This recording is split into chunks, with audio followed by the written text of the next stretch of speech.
dalam menjalani hidup ini kita harus sebagai seorang harus memperhatikan dan melihat bagaimana, apa dan bagaimana.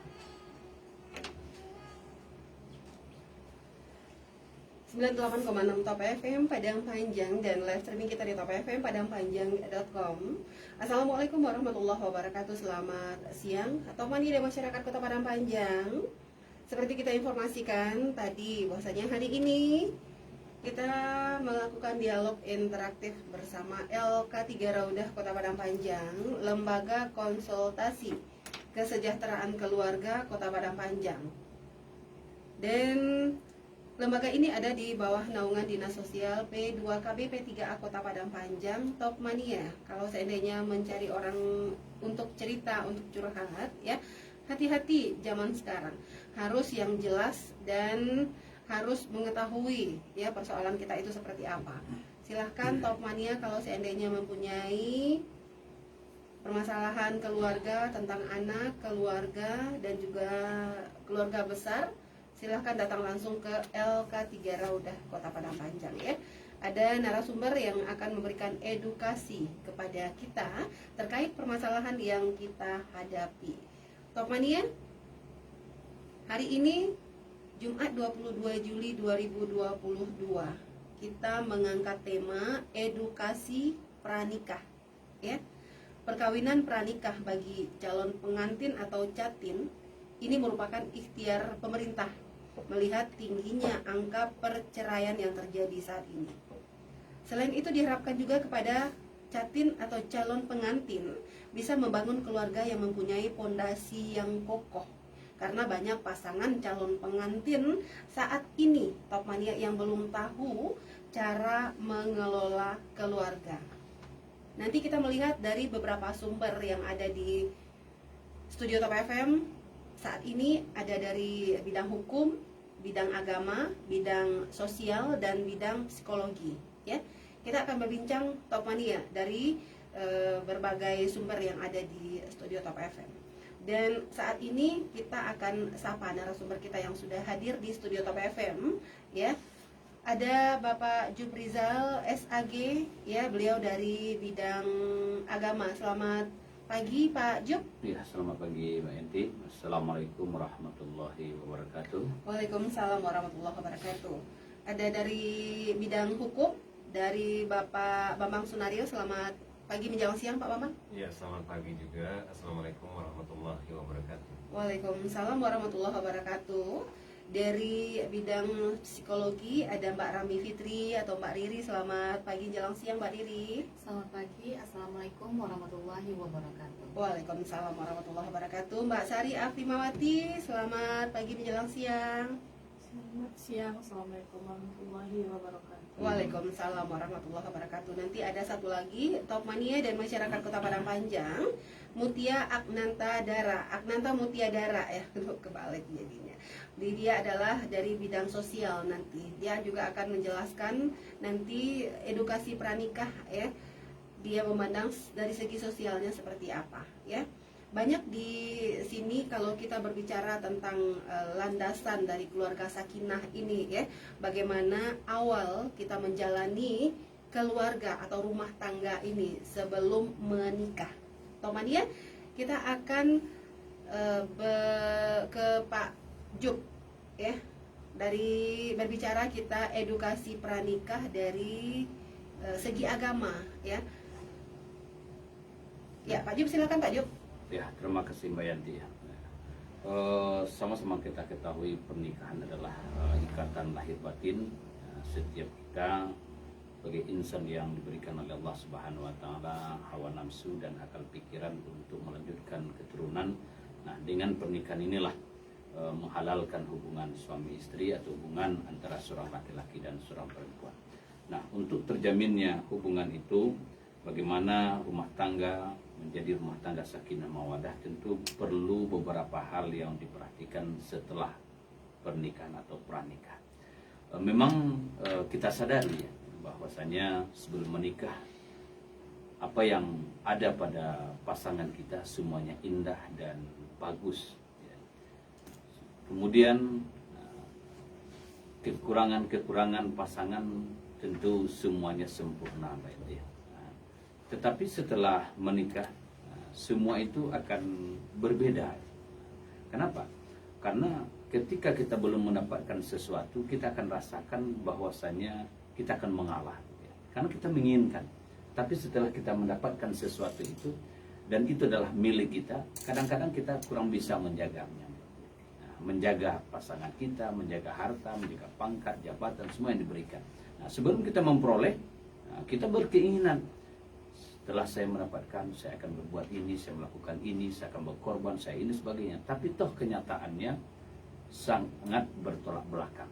Nah, hal inilah perlu kita sadari dan perlu kita introspeksi diri agar kita di dalam membina rumah tangga menjadikan rumah tangga kita rumah tangga sakinah mawaddah. Kenapa? Karena di dalam rumah tangga tentu banyak perbedaan-perbedaan yang akan timbul, selangsang keto, pola pikir yang berbeda, penghasilan yang berbeda, kadang-kadang tidak sesuai kebutuhan dengan penghasilan, dan ini akan menjadikan satu permasalahan dalam keluarga. Nah, kemudian ada lagi permasalahan dengan mertua, ya, apakah dari pihak istri atau pihak suami, dan ada lagi permasalahan dengan tetangga. Nah, kemudian yang keempat ada permasalahan dengan pekerjaan. Nah, sebelum menikah mungkin pekerjaan kita baik, bagus, ya, tapi setelah menikah, ternyata di PHK atau diberhentikan atau memang habis. Atau umpamanya sebelum menikah bisnisnya bagus, ya, kadenya rancak, banyak jual beli, tapi setelah menikah ada yang tidak. Nah, ada juga yang sebelum menikah dia dulunya bekerja dengan orang lain, setelah menikah sehingga dia punya anggota atau anak buah. Nah, disinilah perlu kita menyikapi permasalahan-permasalahan dalam menjalani rumah tangga. Nah, ketika kita sudah menyadari hal itu, apa yang harus kita lakukan? Apa yang harus kita lakukan? Nah, yang pertama tentu sesuai dengan tujuan pernikahan. Ada 6 tujuan pernikahan. Ini harus kita pahami dan kita jalani di dalam hidup kita. Yang pertama adalah melaksanakan perintah Allah. Bahwa nikah itu adalah perintah Allah. Nah, jadi banyak ayat-ayat Allah yang menyuruh kita untuk menikah. Fankihu ma tabalakum minan nisa, menikahilah wanita. Nah, ada yang abnormal, ya laki-laki tidak menikahi wanita, laki-laki menikahi laki-laki, perempuan menikahi perempuan. Karena ini beberapa bulan yang lalu kan ada kasus di Jambi, Mbak Yati, ya. Nah, jadi sudah sekian bulan baru tahu itu pasangannya tidak bahwa dia adalah satu kelamin, ya. Jadi ini memang luar biasa ini, ya. Nah, bisa didustai gitu, ya. Nah, namun tentu hal ini tidak sesuai, Mbak Yati, ya. Nah, hal ini kalaulah laki-laki menikah dengan laki-laki, perempuan menikah dengan perempuan, akan kembali kepada masa-masa Nabi Lut. Nah, masa Nabi Lut adalah laki-laki itu suka dan cinta dengan laki-laki, dan Allah murka dengan ini. Karena Allah tahu bahwasanya Allah yang menciptakan kita, Allah tahu bahwa kebutuhan kita di samping kebutuhan rohani, jasmani, ada kebutuhan rohani. Nah, kebutuhan rohani diantaranya adalah kebutuhan biologis.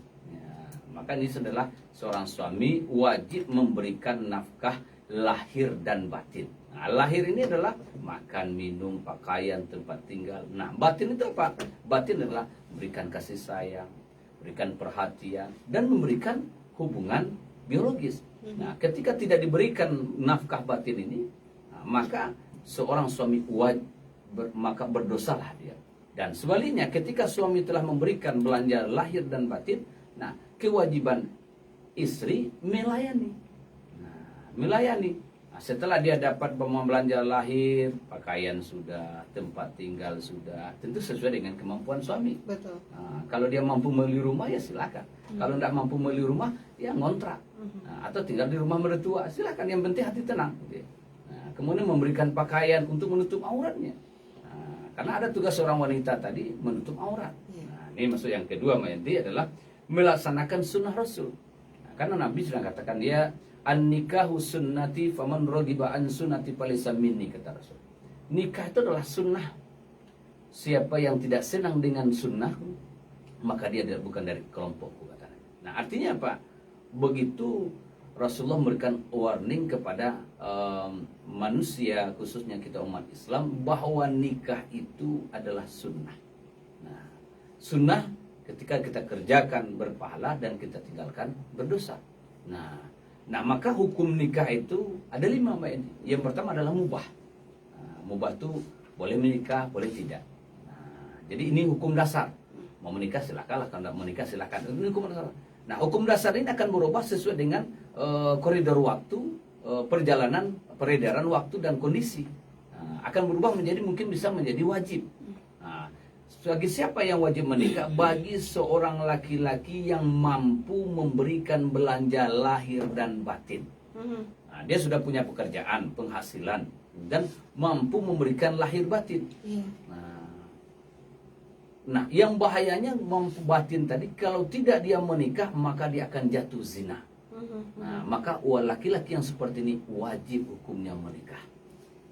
Nah, yang kedua akan berubah menjadi sunnah. Menjadi sunnah. Bagi siapa? Kalau dia menikah dia berpahala, kalau tidak menikah tidak apa-apa. Bagi orang yang sudah mendapatkan penghasilan yang cukup untuk membiayai rumah tangga, tapi dia masih bisa menahan hawa nafsunya. Nah, ini hukumnya sunnah. Kalau dia menikah berpahala, kalau tidak menikah tidak apa-apa. Nah, yang keempat makruh. Makruh itu adalah bagi orang yang tidak punya pekerjaan sama sekali, tidak ada penghasilan. Dia mau nikah yo, dia mau bini jo dia mah. Nah, maka hukum menikah ini makruh. Kalau dia menikah tidak apa-apa. Tapi kalau tidak menikah dia berpahala. Calon istrinya, biarlah abang di rumah saya, pokoknya adin yang makar aja penghasilan, adin ke abang saya, pokoknya jo abang jo. Jo bang ujang aja menikahnya, kayak enggak. Kalau laki-laki siroh yo yang pemahaman, yang lain nak nampak. Nah, bagian seperti ini adalah makruh. Nah, yang kelima haram. Nah, bagi siapa yang haram? Bagi orang yang tujuan menikah adalah menyakiti. Mungkin waktu dulunya miskin, ya, seorang suami, seorang ayah atau seorang wanita sakiti itu. Kirunya setelah sekian lama berubah mainti jadi orang kayunya atau berhasil bamunya. Dulu kan sering ketika digaduhan dia laki-laki dia bakal cuang tu terlihat yang sia dia kan ya sakit hatinya atau caci-caci maki sebagai banyak lah mainti kan. Ternyata perubahan kita ini kan ya berbeda mainti. Ambo pribadi ya banyak merasakan yang seperti itu. Mungkin kawan-kawan kita atau masyarakat kita merasakan juga mainti. Nah, jadi untuk itu kalau tidak suku awak tolak dengan baik. Nah, kadang-kadang ada datang dari ayah perempuan atau dari ibu perempuan, ampun daripada menantu je Pak Jago, nah biar menantu je bata pisang. Kan parah tu tadang aja atuh yang langsung mainti. Celi lah gua bakacu lah sekete. Ndak ada yang kalian pariko. Ada yang pendek pariko. Iya, akhirnya dapat suami menantu itu. Nah, hal itulah akhirnya dia menikahi wanita tadi atau anak ini tadi untuk menyakiti saja. Ambo setelah menikah, sudah itu selama malam dia orang bertinggalkan. Berarti tujuannya adalah untuk menyakiti. Ini hukumnya haram ini. Nah, jadi kalau ada umpamanya keinginan awak seperti itu, berubahlah. Kenapa? Karena hidup ini akan berubah. Ya. Wanita pada umumnya melihat pasangannya adalah untuk tempat bersandar dan bernaung. Maka tidak sedikit wanita ingin menikah, dia rela walaupun calon suaminya ini lebih tua daripada ayahnya. Mungkin suaminya nanti tidak dia inginkan, dia tinggi semampai, cantik, tapi suaminya pendek, pondek, kuri, kerempiang, tapi apa? Nah, itulah jodoh mainti. Nah, tapi kebalikannya laki-laki bukan itu mainti. Laki-laki adalah ingin cinta pertama. Nah, maka banyak laki-laki menikah, dia melihat gadis itu enggak. Ya. Kenapa? Karena dia melihat nih cinta pertama tidak. Kenapa? Karena kalau sudah menjadi orang yang kesekian kalinya, berarti dia adalah perbandingan. Nah, sehingga rumah tangga tidak akan harmonis. Tapi tidak seperti itu juga media. Ini yang kedua. Yang ketiga adalah dengan menikah itu tujuan adalah untuk menghindari zina. Daripada pekian kemari berdua-dua, ada fitnah orang lain. Yang ketiga kata Nabi, jangan laki-laki dan perempuan kamu bersunyi-sunyi berdua-duaan, sebab yang ketiga adalah iblis. Iblis pandai saja Mbak Enti. Padahal ada kayak kuburan wak takwi, tapi dengan berdua berani. Kamu sampai pagi begitu ya. Karena keberanian itu iblis yang menimbulkan. Dulunya wak jajuk Riko, tapi dia berdua-dua tidak ada yang jajuk. makan sisu saya wak umpamanya jajak wak, tapi ketika badu bali-bali situ Iya, mau jajak. ya Pak ya. Kadang makan es krim. Dulu je es krim ke sisu di hapus kawan, amma apa campaan. Iya. Kau dia pasangan. Disitulah romantisnya katanya. Dulu ada romantis sudah. Iya. Banyak sebenarnya yang perlu diapakan. Itu karena Betul. bisikan-bisikan dan sebagainya. Nah, kemudian yang keempat adalah menyempurnakan separuh agama. Jadi orang-orang yang belum menikah agamanya separuh Mbak Inti. Jadi umpamanya nilai ibadahnya orang nilai 100, dia 50 Mbak Inti. Maka dengan itu orang-orang yang sudah mampu untuk menikahlah. Karena agama kamu baru separuh. Nah, kemudian yang kelima mendapatkan keturunan. Jadi dengan menikah, lihat orang yang tidak dapat keturunan hampa, jadi walaupun uangnya banyak, pangkatnya tinggi, keluarga banyak, tapi kalau tidak ada anak keturunan yang dari darah daging sendiri, walaupun dia bisa mengadopsi, tidak sebahagia orang-orang yang punya anak. Betul. Kemudian adalah membangun keluarga yang bahagia, ini tujuan. Jadi dengan 6 tujuan ini tentu ada apa yang harus dilakukan untuk mendapatkan tujuan ini. Iya. Yang pertama adalah taat kepada suami. Karena Allah sudah katakan Bismillahirrahmanirrahim, ar-rijalu qawwamuna 'alan nisa. Laki-laki itu adalah pemimpin atas perempuan. Kenapa? Karena laki-laki itu bima faddallahu ba'dhum 'ala ba'd. Karena Allah telah memberikan kelebihan sebahagian kamu terhadap sebahagian lain. Karena kelebihan laki-laki itu luar biasa, pola pikirnya, pola pandangnya. Karena dalam memutuskan sesuatu itu laki-laki itu lebih cenderung menggunakan logika. Pengetahuan, pemahaman ketimbang dengan perempuan. Walaupun dia tahu, tetapi dia lebih banyak memutuskan sesuatu dengan perasaan. Ibu sianya lain. Jadi laki-laki ini banyak kelebihannya. Jadi istri harus taat dengan suami. Jadi taat itu selagi tidak bertentangan dengan agama. Jadi ketaatan itu selagi dibatas dalam agama. Kemudian yang kedua adalah menjaga aurat. Banyak wanita yang setelah menikah kita lihat Bayanti, dulu dia betul-betul memperhatikan auratnya. Setelah menikah, apalagi punya anak.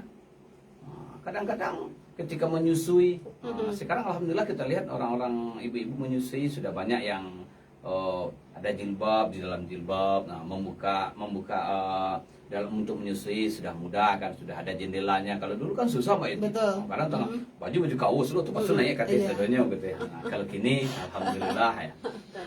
Ada jubahnya. Dulu pernah naik angkot juga kayak gitu Pak. Anak Terpaksa nangis ya? anak menangis. Ya udah, Iya. dibuka aja di atas angkot tuh.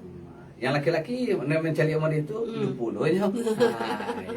Ini harus dijaga.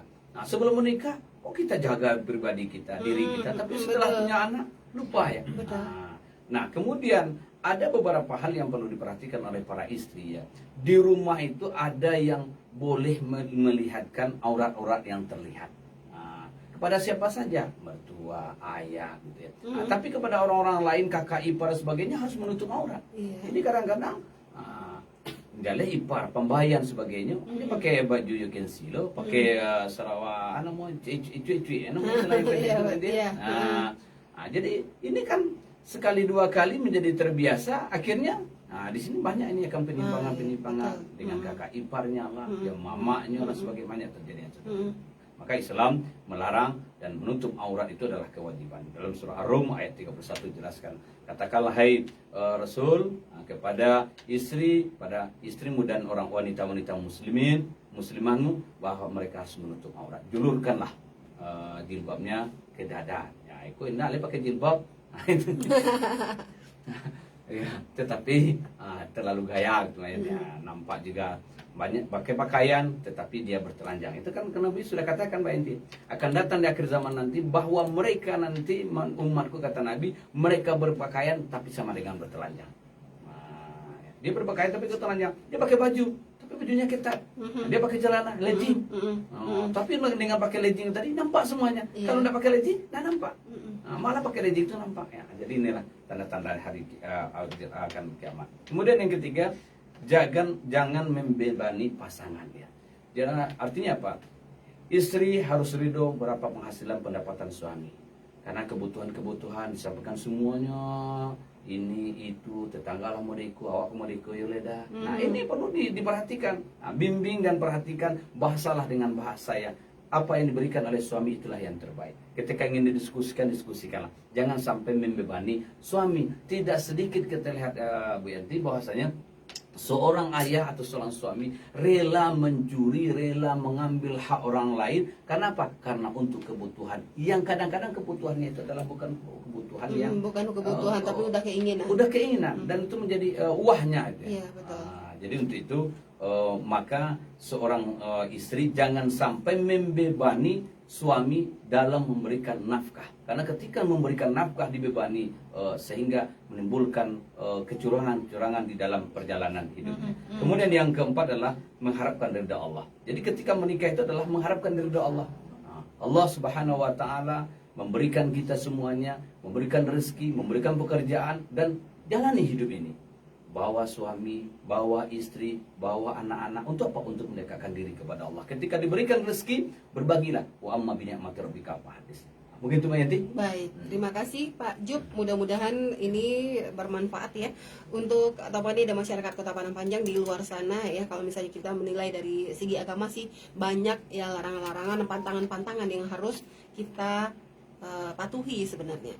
Dan menghadapi tantangan kekinian ya dengan teknologi yang ada ya, mengenali dan menggunakan hukum untuk melindungi perkawinan di dalam keluarga.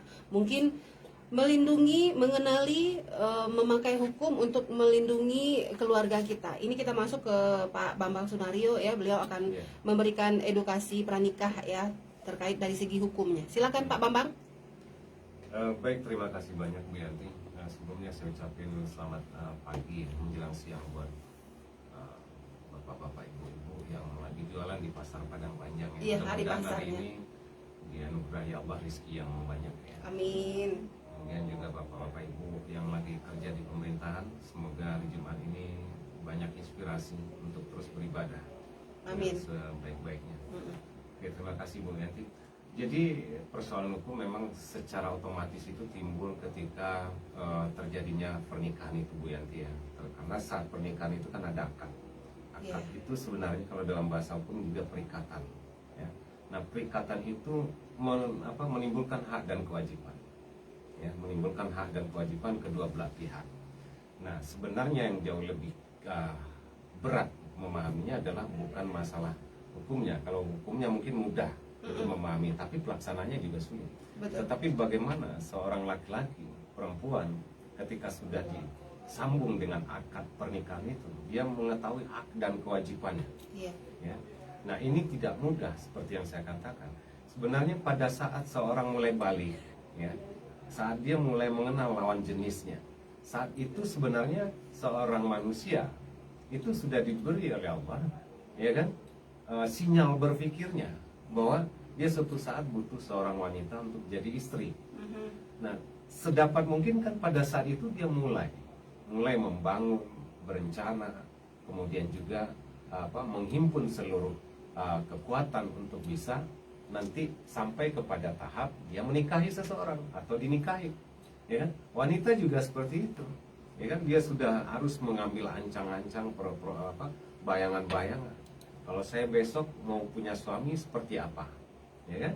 Nah, seperti apa ini harus ada wujud gitu. Nah, ketika dia sudah berwujud, namanya kita bercita-cita atau berangan-angan, ya kan? Untuk mendapatkan suami seperti ini, ya kan? Seorang yang mungkin saja punya planning ke situ, ya kan?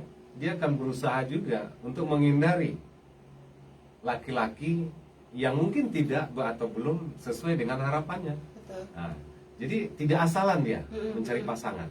Dia ingin kejar orang yang ada di dalam pikirannya.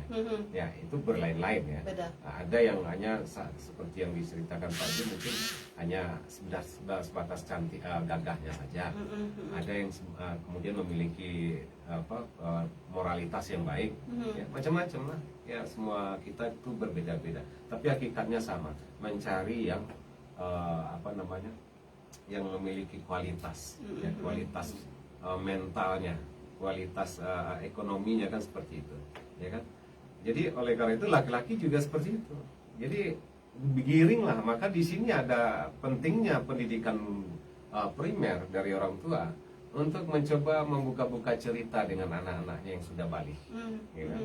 Nah, kira-kira bagaimana orientasinya ke depan dalam pernikahan. Nah, mungkin ada dengan cara sindiran, atau mungkin memang dengan cara terang-terangan, atau mengutip cerita orang atau kejadian orang lain yang dikutip dengan anak kita misalnya. Betul. Ya kan? Nah, itu kita ceritakan bagaimana cerita itu memberikan juga inspirasi buat anak, sehingga dia mampu mengeluarkan pendapat nanti kepada orang tuanya. Saya kalau punya suami besok ya kayak gini, ya kan? Nah, kalau anak berani menyampaikan bahwa dia sudah punya bayangan tentang calonnya, apakah yang dibayangkan anak ini sesuai dengan harapan orang tua juga? Kalau belum sesuai, berikan arahan, ya kan? Kan sulit sebenarnya kalau kita bicarakan betul kehidupan ini. Betul. Yang terprogram ya ribet gitu. Iya, betul, Pak. Banyak yang harus kita kondisikan di rumah. Betul, Ya, betul. cerita tentang pendidikan, cerita tentang perkawinan, cerita tentang pergaulan luas dan macam-macam gitu kan. Jadi orang tua tuh memang harus luar biasa membuka ruang itu gitu, kompleksitasnya, sehingga tidak ada bagian apapun rasanya yang kurang kita berikan pendidikan kepada anak kita seperti Betul, itu. betul. Nah, termasuk itu membangun kepercayaan diri dan kemandirian anak. Bagaimana seorang anak laki-laki kita yang sudah nanti balik, dia sudah merasa punya tanggung jawab. Iya. Mulai di saat itu dia berpikir bagaimana pendidikannya selesai dengan baik dan dia kemudian kuliah atau tidak kuliah, bagaimana dia mencari pekerjaan yang menurut ukurannya mampu nanti menghidupi ekonomi istrinya dan anak-anaknya nanti, ya kan? Tapi tidak semua orang mendapat kesempatan seperti itu. Nah, di sini pada akhirnya adalah kita bicara soal skala minoritasnya, bukan skala prioritasnya. Jadi kalau ada 10 standar kita dianggap mampu untuk menikah, nggak bisa 10, 9. Kalau nggak bisa 9, paling minim betul mungkin 1 tinggal lagi. Kalau usia sudah cukup, orangnya sudah ada, apa boleh buat. Iya. Kalau memang harus 1 itu yang kita andalkan, hanya kemauan. Iya. Sementara kita belum punya kekuatan pekerjaan dan ekonomi. Ya kalau itu yakin seperti yang disampaikan Pak Ajub bahwa Allah akan memberikan rezeki. Bahkan banyak yang Allah bukakan ketika dia sudah menikah. Iya. Selama dia menikahi seorang wanita. Hanya karena Allah. Tidak karena yang lain-lain. Apalagi karena sakit hati dan dendam tadi yang seperti bilang Pak Ajub itu haram hukumnya lagi untuk hanya sekedar menyakiti seperti itu. Ya kan? Nah, hanya tinggal kemauan saja lagi. Kemampuan udah habis. Yang saya maksud kemampuan di sini adalah kemampuan material yang ya itu sangat penting. Memang nggak bisa lagi di zaman kehidupan sekarang ini. Kalau dulu material belum menjadi acuan dalam konteks berwujud nyata, Iya, tetapi betul. material dalam bentuk yang terjabar di dalam bentuk yang lain, itu orang sudah bilang sanggup. Artinya apa? Dia punya sawah, ya kan? Dia punya sawah yang bisa dikelola. Dia punya perkebunan yang bisa dikelola, ya kan? Yang dia harus kerjakan setelah dia menikah, Iya, ya kan? iya. Nah sekarang lebih tergiring kepada konteks yang disebut bekerja dengan orang lain, mungkin perusahaan atau pegawai negeri sipil dan lain-lain seperti itu, Iya. ya kan? Sementara tidak diukur dengan apakah si laki-laki itu memiliki sawah yang bisa diolah Iya. atau perkebunan, tidak. Tapi orang tua dan siapapun biasanya mengukur Anda bekerja di mana, ya kan? Maka diukur standar gajinya, apalagi standar gaji upah UMR-nya Padang Panjang atau Sumatera Barat, ya itu sangat mudah ditebak, Iya, ya kan? betul. Berapa? Tapi kan kadang-kadang orang tua juga di sini lah fleksibelnya sedikit ya. Sekarang nggak pertimbangkan itu dulu. Yang penting anaknya berhubungan dengan seorang laki-laki bisa nikah, alhamdulillah, Iya. ya kan? Dan Laku. laku, bukan soal laku Bu Yanti, ketakutan, kecemasan. Ya kecemasan itu sifat intern dan ekstern. Jadi lingkungan lagi ya, Di lingkungan. Pak, ya? Benar. Saya cemas anak saya nggak kawin nanti, Iya. ya kan? Anak saya nggak dapat cucu nanti. Iya. Saya pengen cepat dapat cucu, misal seperti itu dan lain-lain. Ya kan? Ditambah pengaruh lingkungan di luar nanti yang bisa saja menjerumuskan, Betul. ya kan? Daripada lama-lama mendingan nikah. Gitu. Jadi begitulah menyusun sebenarnya kalau ibaratnya menyusun, karena itu hasil penelitian memang benar, ya. Walaupun tidak mutlak bahwa orang yang terprogram itu jauh lebih mungkin bisa sukses kebanding yang nggak terprogram gitu. Iya. Jadi anak-anak remaja yang mulai berpikir hari ini mengumpulkan kekuatan untuk pernikahannya nanti, agar dia mampu. Karena kalau kita bicara mampu, berarti kita harus memiliki kekuatan. Pak Bambang, Ya kan? saya potong. Saat ini masyarakat, apalagi kita, Ya. Bapak, masalah perkawinan, masalah seks, Ya. itu masih tabu untuk diajarkan kepada anak. Nah, mungkin edukasi juga dari Pak Bambang kepada Ya, anak. kalau saya ya, mungkin ya memang harus punya kita harus tahu waktu yang tepat buat anak kita bicara itu. Iya. Dan dia tidak boleh vulgar.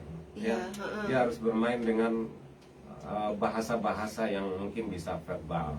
Iya. Ya, yang lebih apa namanya, lebih elegan. Tidak lantas kita buka cerita begini ya, Iya. dalam konteks kekinian, tidak. Karena apa?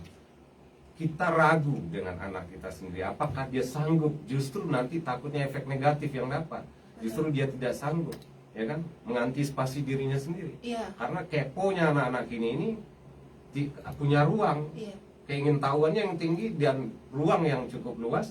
Bukannya dia justru menghindar dari lingkungan yang menimbulkan pergaulan seks, Betul. tapi justru dia terdampak kepada pergaulan seks itu. Coba. Jadi saya bisa setuju, bisa tidak terhadap keterbukaan pembicaraan seks ini. Iya. Karena secara alamiah Allah sudah berikan, ya kan? Ada di dalam diri manusia itu keahlian alamiah Iya. yang ditunjukkan, tidak ditunjukkan dia bisa lakukan. Betul. Dan dia bisa lakukan analisis sendiri mana yang baik. Nah, secara keilmuan ilmiah baru kita pelajari hal-hal apa saja yang di dalam yang dilarang di dalam hubungan seks. Iya, iya. Sehat tidak seks sehatnya, ya kan? Kemudian boleh tidak bolehnya waktu-waktu tertentu. Itu secara keilmuan, Betul. baik ilmu agama maupun ya kajian ilmiah biologinya seperti itu ya. Tapi kalau kita buka secara terang-terangan begini loh, kita bukan guru yang punya kurikulum gitu, ya.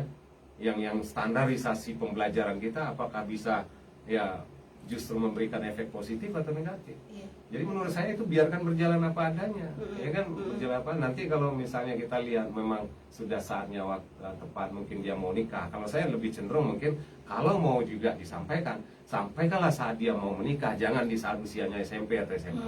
Ya, jangan. Dia mau nikah kita sampaikan, Iya. ya kan. Jangan nanti coba-coba nanti ya Pak ya. Ya itu takutnya gitu, ya kan, keponya itu. Betul. Apalagi tingkat libido. Benar. Anak-anak sekarang yang dipancing oleh tontonan-tontonan yang menggumbar seksualitas itu akan memungkinkan sekali keponya mengarah kepada negatif, ya kan? Jadi kita buka, ini seperti itu nggak fair juga untuk Betul. kesehatan seks, Betul. kan? Jadi ini Bu Yanti, sehingga anak-anak remaja laki-laki atau perempuan sama-sama menyiapkan. Mudah-mudahan orang ini ketemu. Iya. Yang wanitanya mempersiapkan diri untuk menjadi istri, hal-hal apa saja yang dia persiapkan, dia belajar. Dan laki-lakinya juga gitu. Iya. Ketemu misalnya. Nah, inilah orang yang memiliki kemampuan, bukan sebelah pihak saja, tapi istri dan suami memiliki kemampuan untuk mengarah kepada yang namanya keluarga sakinah. Iya. Ya kan? Nah, kemudian kita bicara hukum. Jelas itu persoalan yang memunculkan hukum.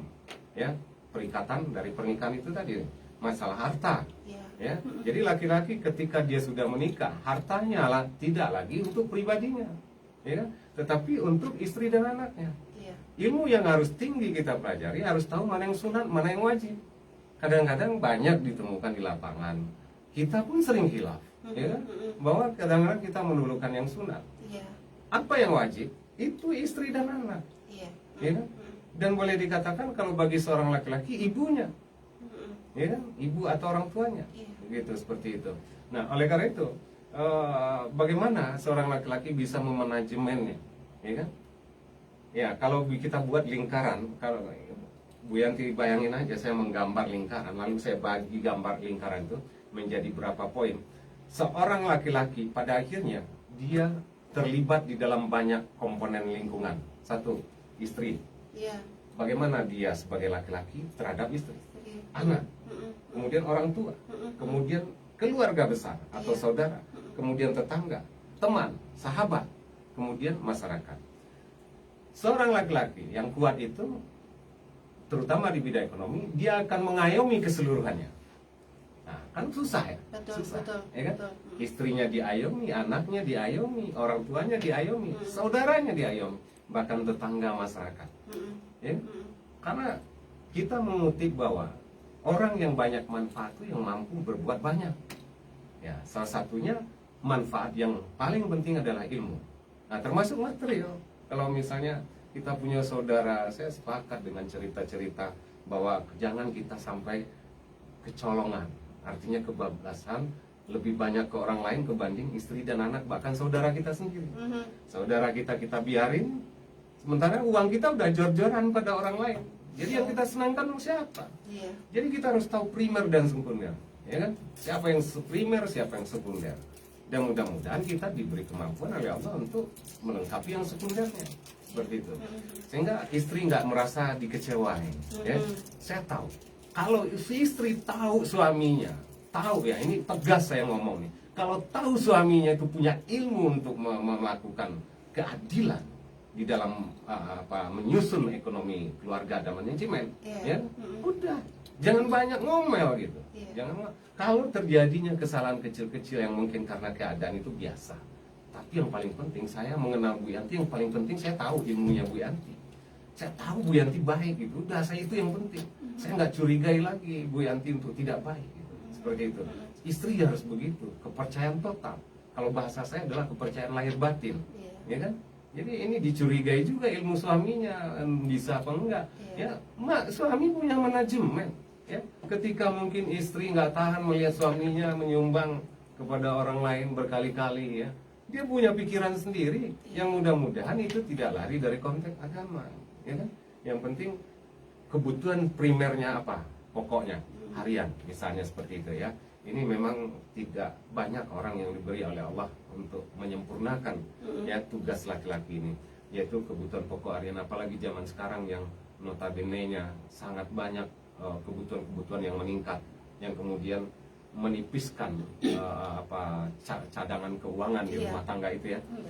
Nah, misalnya bulan belanja sebulannya, polanya silakan saja, terserah masing-masing polanya, ya kan? Mana yang enak, yang penting istrinya enak juga gitu, ya kan? Mau dikasih per bulan, per minggu atau per hari nggak masalah, yang penting makan sandang pangannya terpenuhi, ya kan? Betul. Kemudian anak-anak juga dia pendidikan segala macam, ya kan? Kemudian apakah suami harus semuanya diberikan kepada istrinya? Itu terserah dia, kan? Tapi sebaik-baiknya memang intinya adalah jangan sampai tidak terpenuhi sementara uang menggembung di kantong.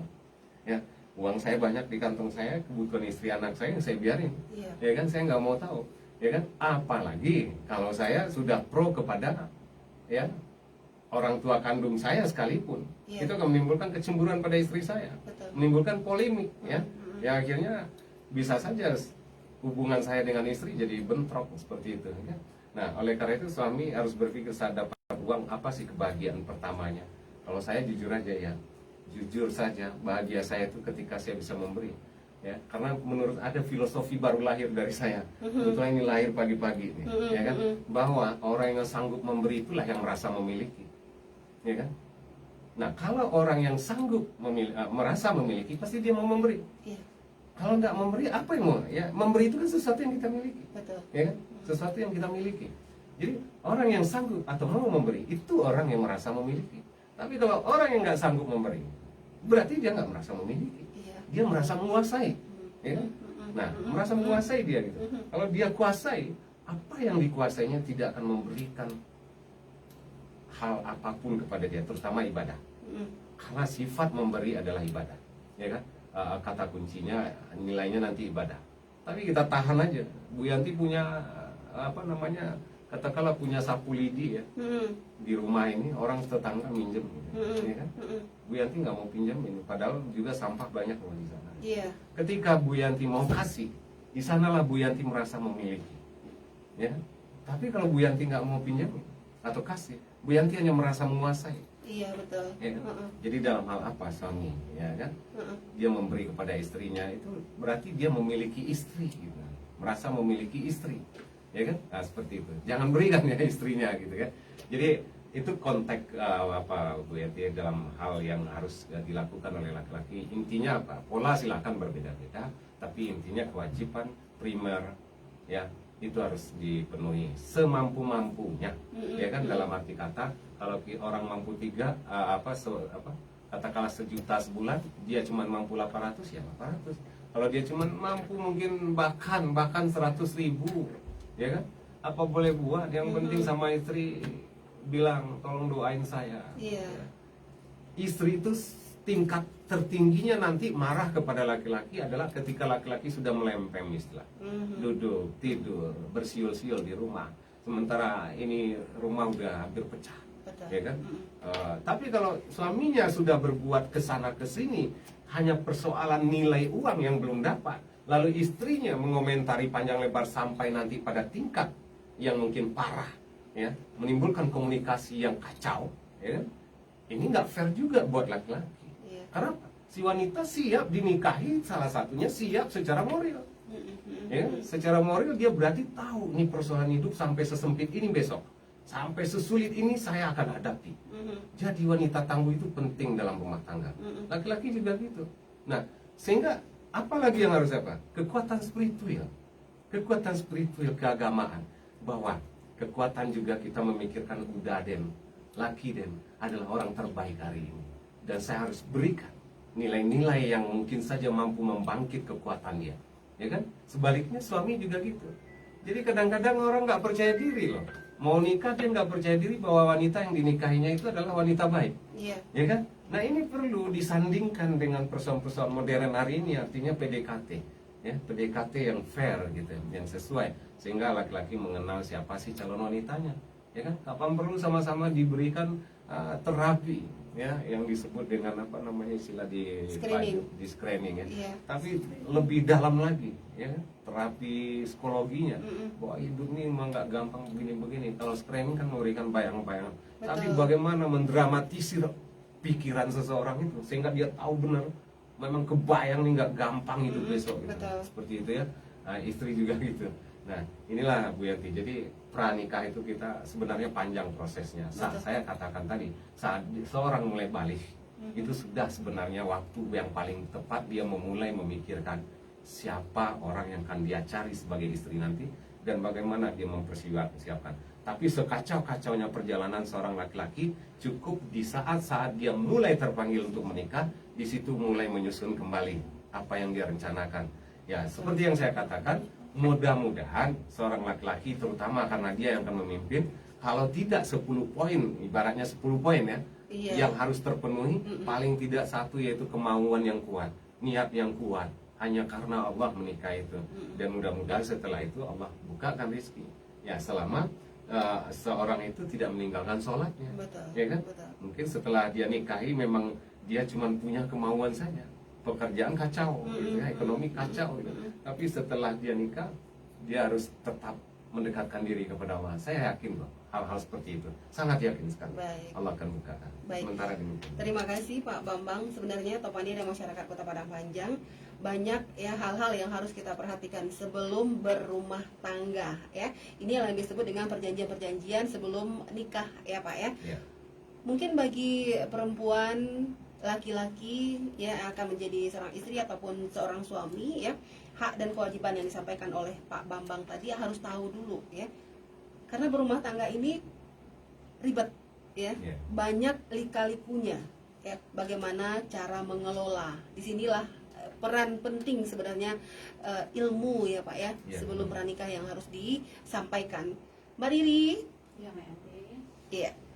Kita akan berbincang bersama Mbak Riri Topmania. Di sini kita berbicara tentang psikologi, kesiapan, persiapan ya dalam menghadapi nanti naungan yang namanya rumah tangga, keluarga kecil Mbak Riri ya. Terkadang mereka udah siap nih setelah menikah, ternyata tahu-tahu menyasa Den. Nah, banyak ya kayak gini. Mbak Riri silakan Mbak Riri pencerahannya dari bidang psikologi. Ya. Kita manusia yang Mbak Yanti ya, punya tahapan perkembangan, mulai dari masa kecil, bayi, mulai dari dalam kandungan lah, bayi, kemudian ada masa anak-anak, ada masa remaja, ada masa dewasa, kemudian ada masa lansia. Nah, setiap fase itu punya tugas perkembangannya Mbak Yanti. Ya kayak bayi, ada kita belajar berjalan ya Mbak Yanti ya, anak-anak kita ada belajar membaca dan sebagainya. Kemudian pada masa remaja belajar menyelesaikan diri dengan teman. Nah, pada fase dewasa itu ada salah satunya adalah mengelola rumah tangga. Nah, kita yang bahas tentang ini ya Mbak Yanti ya, mengelola rumah tangga atau pernikahan. Berada pada fase awal masa dewasa. Nah, usianya berapa? 18 sampai dengan 40 tahun.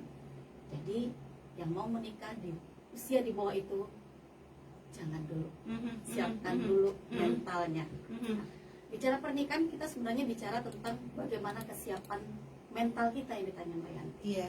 Mental kita. Toh ada orang yang udah dari segi ekonomi dia udah mampu, dari segi usia juga udah dewasa, tapi mentalnya masih ada ketakutan. Iya. Masih ada merasa belum mampu untuk menghadapi sebuah yang namanya pernikahan. Nah, kita bicara pernikahan itu sebenarnya kita bicara tentang bagaimana kita menyesuaikan diri, Mbak Yanti. Bagaimana kita menyesuaikan diri. Nah, penyesuaian apa saja yang ada dalam pernikahan? Yang pertama adalah penyesuaian diri kita terhadap pasangan. Nah, itu adalah yang pertama. Maka penting dalam sebuah pernikahan itu ada fase perkenalan dulu. Iya. Jadi jangan saya ketemu langsung menikah, jangan. Ada fase kita mengenal, saling mengenal dulu. Mengenalkan pada keluarga, mengenali kebiasaannya, wataknya seperti apa. Jadi sehingga nanti kita dalam berumah tangga tidak terlalu kaget, tidak terlalu merasa ternyata dia begini. Jadi perlu untuk mengenali pribadi. Nah, kita bicara dengan pribadinya. Iya. Kebiasaannya seperti apa? Sanggup nggak kita terima dengan segala kekurangan nanti? Nah, seperti saya sampaikan tadi, bicara tentang kesiapan mental kita. Karena yang namanya manusia nggak semuanya ada kelebihan, pasti ada kekurangannya. Nah, bagaimana kita bisa menyesuaikan diri nantinya dalam pernikahan terhadap kekurangan-kekurangan pasangan? Kalau kelebihan ya oke lah, berarti kita biasanya mengambil kalau mau menikah itu kan pasti ada kelebihan yang kita lihat. Tapi jangan lupa, setiap manusia itu punya sisi negatif, setiap manusia punya kekurangan. Nah, kekurangannya inilah siapkan mental kita untuk menyesuaikan, menerima dia. Begitu juga dengan diri kita. Jadi kedua pasangan ini keduanya harus saling menerima apa kelebihan dan kekurangan pribadi masing-masing. Kalau misalnya memang kekurangannya begini, ya sampaikan. Siap nggak untuk menerima. Nah, ini yang namanya perkawinan, penyesuaian dalam perkawinan. Yang kedua adalah penyesuaian seksual. Nah, ini seperti Pak Ju bilang tadi, kita dalam pernikahan kan udah ada yang namanya kewajiban ya Mbak Yanti ya. Betul. Nah, ini ada penyesuaian juga. Yang baik laki-laki maupun perempuan harus tahu bagaimana berperilaku seksual yang baik dan benar yang dibolehkan oleh agama. Nah, ini juga harus disesuaikan. Jangan kita berperilaku yang menyimpang. Menyimpang itu tidak hanya terhadap yang bukan pasangan Mbak Yanti. Terhadap pasangan juga bisa terjadi perilaku penyimpangan seksual yang mungkin nantinya akan sulit untuk diungkapkan karena apa, malu.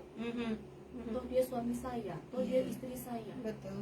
Nah, perlu untuk kita lakukan penyesuaian, kemudian edukasi kita penting untuk hal ini. Bagaimana perilaku yang menyimpang secara seksual, karena ini tidak didapat ya Mbak Yanti secara formal biasanya ya Mbak Yanti. Betul.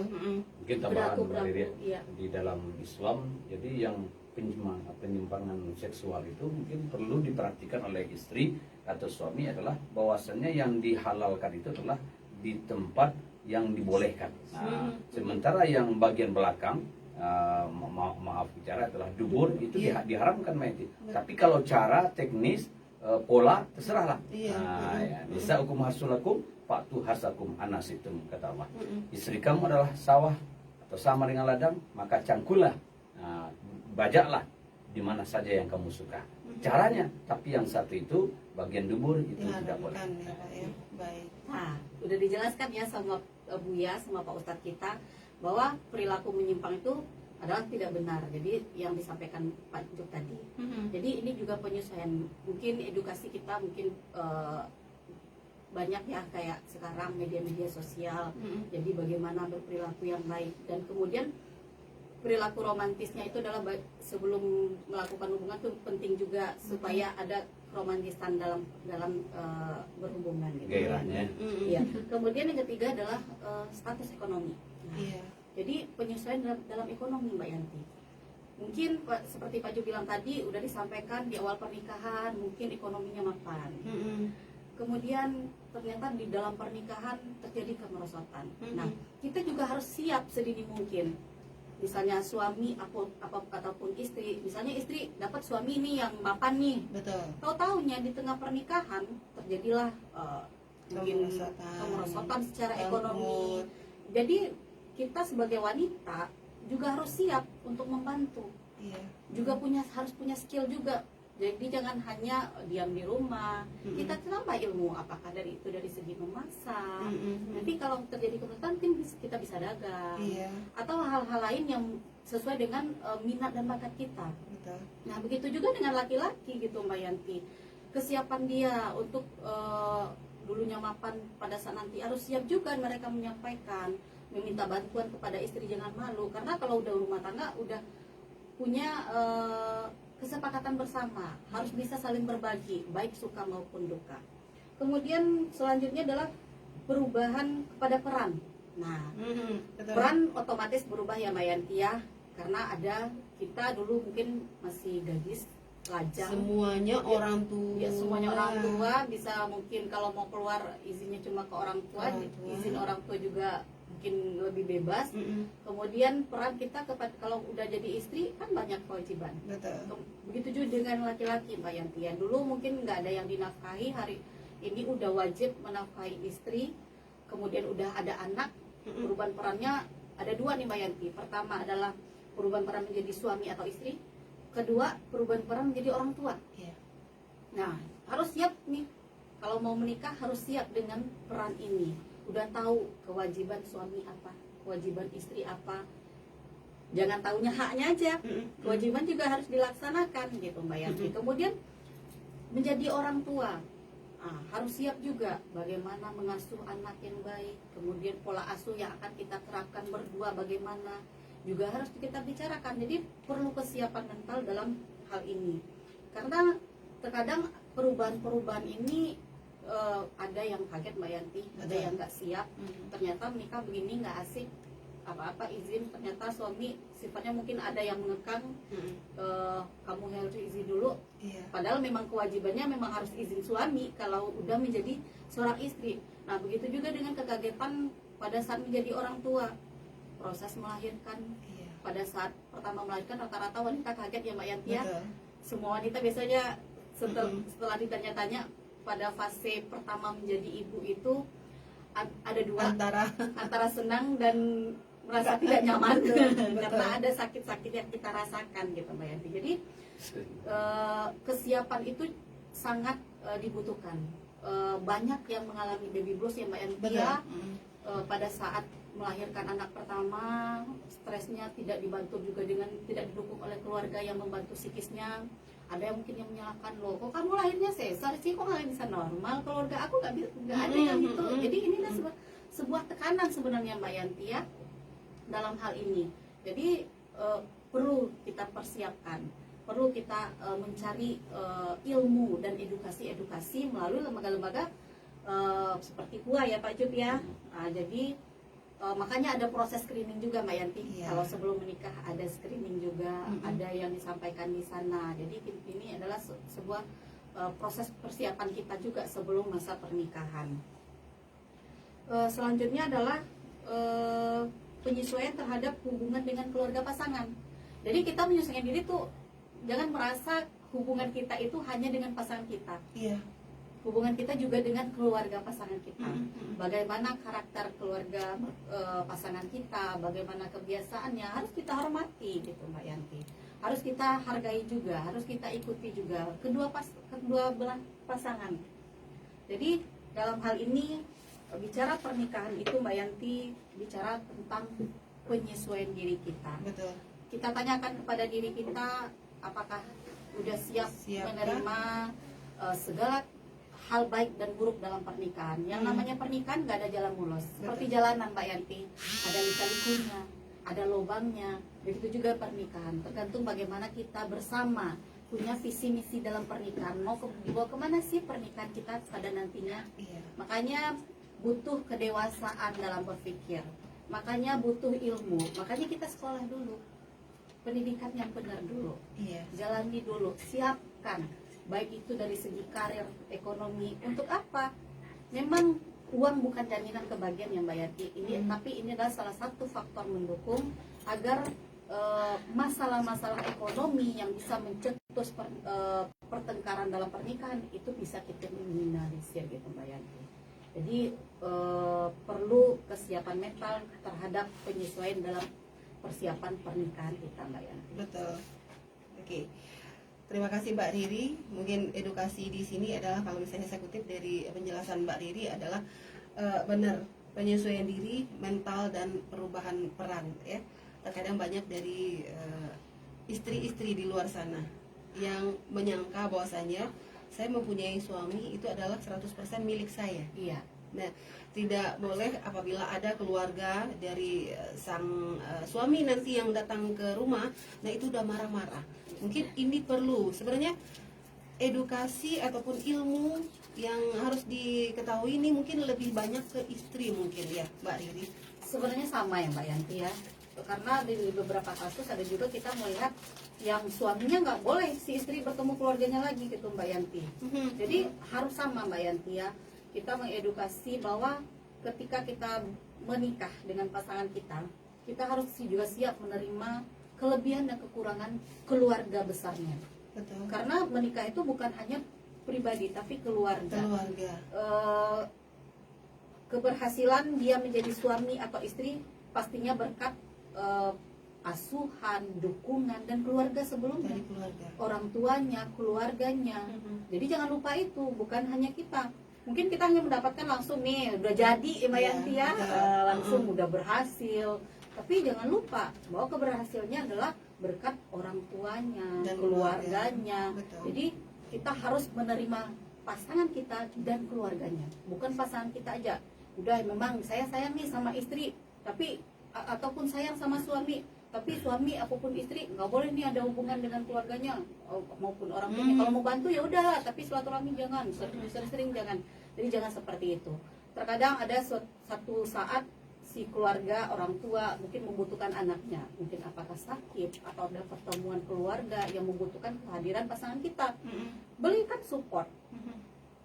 Kemudian kita ingat, kita kan juga punya anak. Iya. Nah, kalau kita punya anak, apakah kita mau hal ini juga terjadi pada kita? Karena begini, terkadang kita sebagai orang tua lupa nih Mbak Yanti, bahwa proses rumah tangga yang kita jalani ini adalah sebuah contoh untuk keturunan kita, untuk anak kita. Bagaimana kita memperlakukan suami, bagaimana kita memperlakukan istri, sebenarnya adalah contoh untuk generasi kita.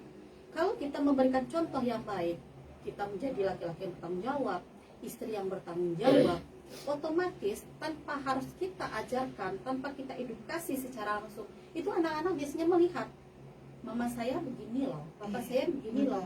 Berarti nanti ketika mereka dewasa, mereka udah punya mindset Mbak Yanti, bahwa dalam rumah tangga itu suami istri harus menjalankan peran sesuai dengan kewajiban mereka. Kemudian saling bantu-membantu dalam rumah tangga. Berapa banyak kita mungkin tanpa kita sadari sebagai orang tua, kita memberikan contoh yang salah pada generasi kita. Sehingga pada saat mereka berumah tangga, ketika terjadi pertengkaran, mereka sampaikan itu sebenarnya ada beberapa hal yang merupakan cerminan dari perjalanan rumah tangga kita sebelumnya, tanpa kita sengaja. Jadi perlu untuk kita introspeksi diri sebagai orang tua, lakukanlah hal terbaik dalam rumah tangga agar apa?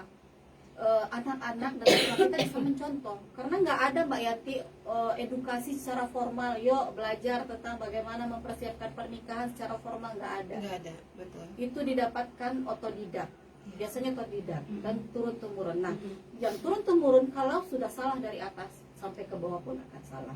Tergantung lagi Mbak Yanti, ada mungkin yang salah, kemudian dengan tingkat pendidikan anaknya yang cukup baik, karena disekolahkan oleh orang tua, kemudian kesiapan mental dia yang cukup baik, mereka mengkat suatu perilaku yang salah, melakukan sesuatu yang baik. Itu kalau mendapatkan edukasi yang tepat. Betul. Nah, yang ditakutkan ada edukasi yang tidak tepat, mereka hanya mencontoh dari sebelumnya, apakah itu tentang perkawinan maupun pola asuh akan menurun. Iya. Berikutnya, Baik. betapa banyak ya dulu kalau kita bicara dulu amawan amu kodong, nah dulu amawan amu dekohan, ini anak ini tidak bisa dikejar, ya akan berbeda gitu Mbak Yanti. Jadi kita sesuaikan dengan perkembangan hari ini tanpa meninggalkan norma-norma agama dan norma sosial yang berlaku di lingkungan kita. Jadi itu tetap harus kita perhatikan. Jangan kita meniru norma sosial yang ada di Amerika. Iya. Sungguh akan berbeda norma sosial yang ada di lingkungan kita. Kalau- Di mana kita tempat berada. Baik. Mbak Riri, kalau seandainya kita melihat, meneliti ya, mencermati juga ya, kejadian-kejadian yang saat ini banyak terjadi setelah punya anak atau baru saja menikah, itu perceraian gampang banget terjadi. Apa sih sebenarnya Mbak Riri kalau misalnya melihat dari situasi kondisi yang saat ini terjadi? Ya.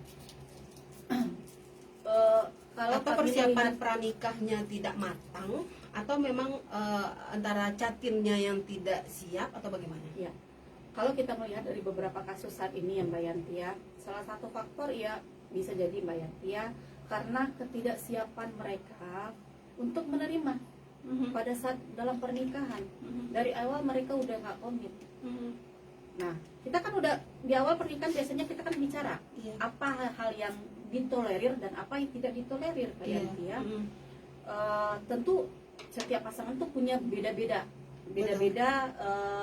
versi ya Mbak Yanti, hal yang ditolerir dan tidak ditolerir. Jadi bisa jadi mungkin ada pembicaranya yang udah nggak bisa ditolerir. Jadi kita nggak juga menyalahkan sebuah perceraian kalau udah ada di sana KDRT, ada yang tersakiti Betul. gitu Mbak Yanti ya. Tentu kita tidak bisa menyalahkan sebuah perceraian itu Atau mempertahankannya. Iya, kita lihat dulu kasusnya seperti apa. Jadi kalau untuk masalah-masalah misalnya ekonomi kan bisa dijalankan berdua. Betul. Kita lihat orang ke bawah, jangan lihatnya ke atas. Kalau Iya. lihat ke atas ya iyalah Mbak Yanti, kita kan tidak akan pernah puasnya. Angka baiknya misalnya kita jalan-jalan melihat kondisi yang mungkin kondisi ekonominya jauh di bawah kita, sehingga apa? Ada rasa syukur kita terhadap kehidupan kita saat ini. Kalau kita melihat yang jauh lebih baik dari kita, tentu kita akan merasa kita ini yang terburuk. Betul. Kita akan menyalahkan pasangan kita, kenapa dia tidak memberikan kehidupan yang lebih baik kepada kita. Jadi kalau mau melihat belajar, yuk turun ke jalanan. Betapa banyak kemudian kita belajar lagi anak-anak yang terlantar hanya karena perceraian orang tua. Kita belajar dari sana. Jadi kalau yang saat ini sedang punya problema pernikahan, yuk bicara berdua, bicara baik-baik. Kalau memang tidak mampu untuk bicara berdua, cari pihak ketiga yang bisa menengahi, bukan pihak ketiga yang memihak salah satu pihak, Iya, betul. yang menengahi. Agar apa? Tidak ada yang berpihak. Pasti kalau udah yang di tengah-tengah, Mbak Yati pasti ingin yang terbaik pada kedua belah pihak. Betul. Jadi dalam hal ini yang punya masalah keluarga, yuk bicara. Karena semuanya tidak terlepas dari sebuah komunikasi. Kalau udah didiamkan, seperti kita sampaikan kemarin ya Mbak Tia, didiamkan, kita tuh tidak ada penyelesaian. Betul. Nah, jadi memang harus dibicarakan. Kalau lagi nggak mood, yuk silakan tunggu dulu moodnya baik. Tunggu sampai siap. Seperti Bu Mutia bilang waktu itu, undur-undur, pasti nanti ada waktu yang tepat untuk dibicarakan. Tapi jangan sampai untuk ada niat untuk menghindar gitu. Itu aja. Terima kasih Mbak Riri dan Tomania. Kita langsung saja ke Mbak Sari ya. Mungkin di sini ada edukasi pranikah yang harus diperhatikan oleh masing-masing catin atau pasangan calon pengantin ini ya. Apa yang harus dilakukan? Apa catatan apa sih sebenarnya dari Mbak Sari? Mbak Sari? Ya, silakan Mbak Sari. Terima kasih Mbak Yanti. Sebenarnya tadi udah banyak juga yang dijelaskan Mbak Yanti. Mungkin di sini saya nambahin aja.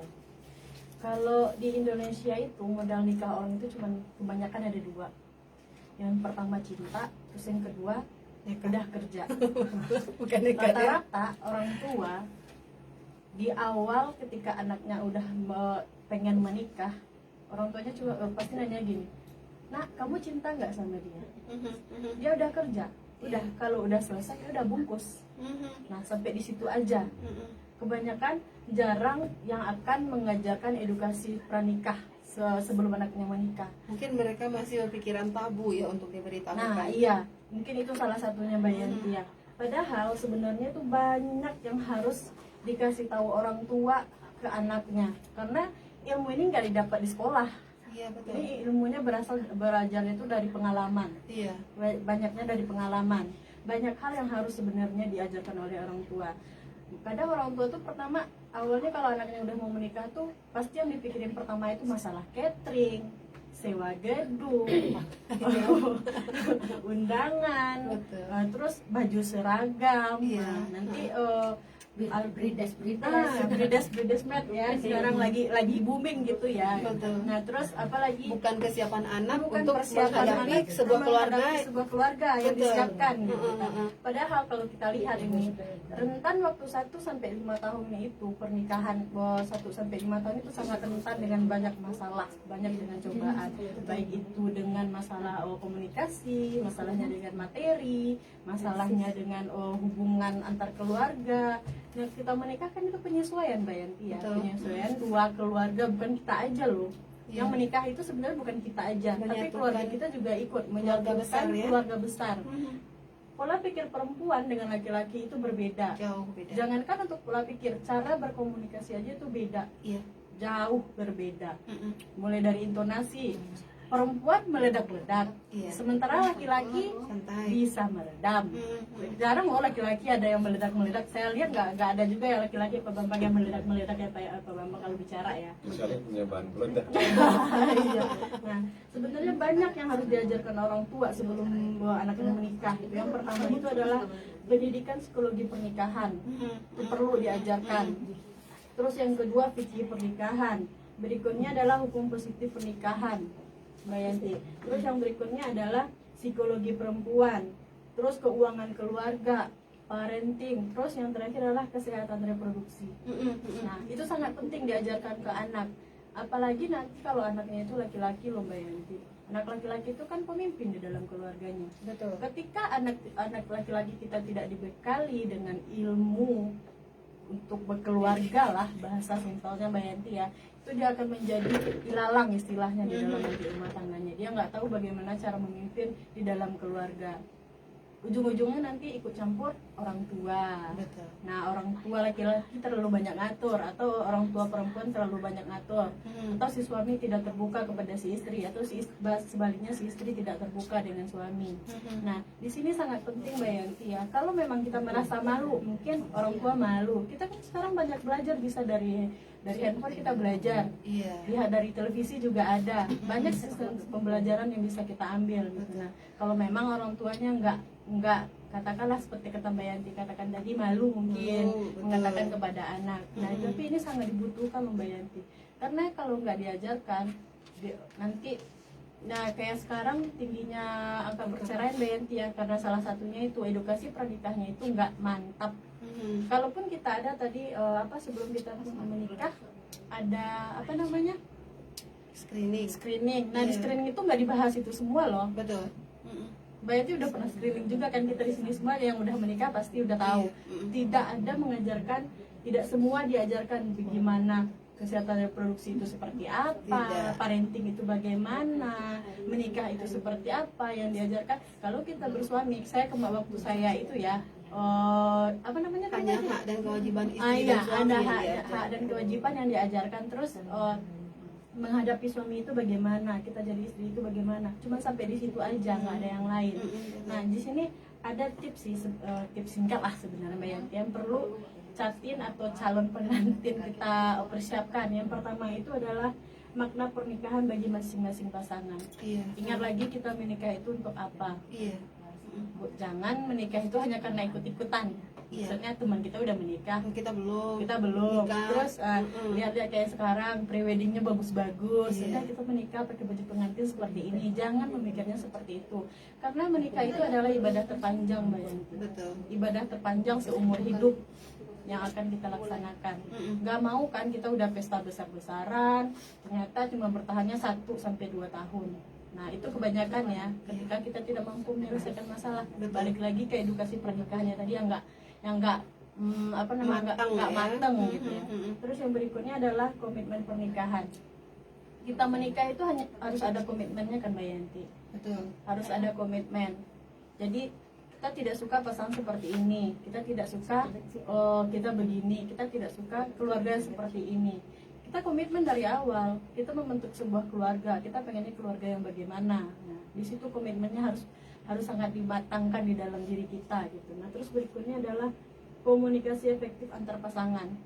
Nah, di dalam sebuah keluarga, komunikasi itu sangat penting. Sangat-sangat penting. Nomor satu. Nomor satu ya, sebenarnya nomor satu. Betul. Nomor satu di atas nomor satu mungkin Mbak Yanti ya, kalau ada lagi di atasnya ya. Nah, itu sangat penting. Apalagi antara komunikasi perempuan dengan laki-laki itu berbeda. Seperti dari awal yang saya katakan, itu sangat berbeda cara penyampaiannya. Jadi itu yang harus kita samakan Mbak Yanti.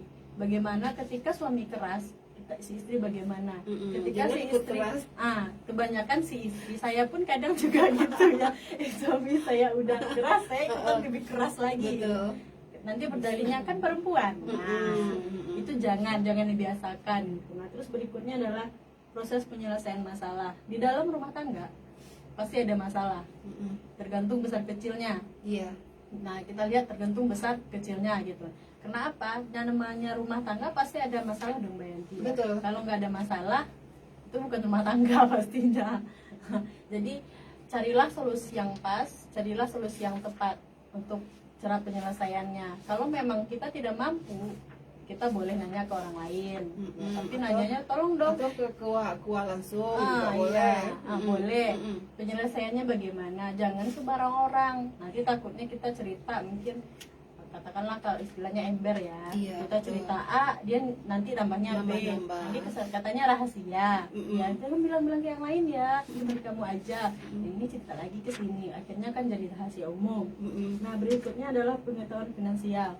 Nah, ini penting, sangat penting juga Mbak Yanti ya, karena di dalam rumah tangga kita butuh makan. Nanti kalau kita punya anak, kita butuh untuk kebutuhan anak, untuk kebutuhan kita, kebutuhan pasangan juga gitu. Nah, di sini belajarlah untuk mengelola finansial di dalam rumah tangga itu seperti apa.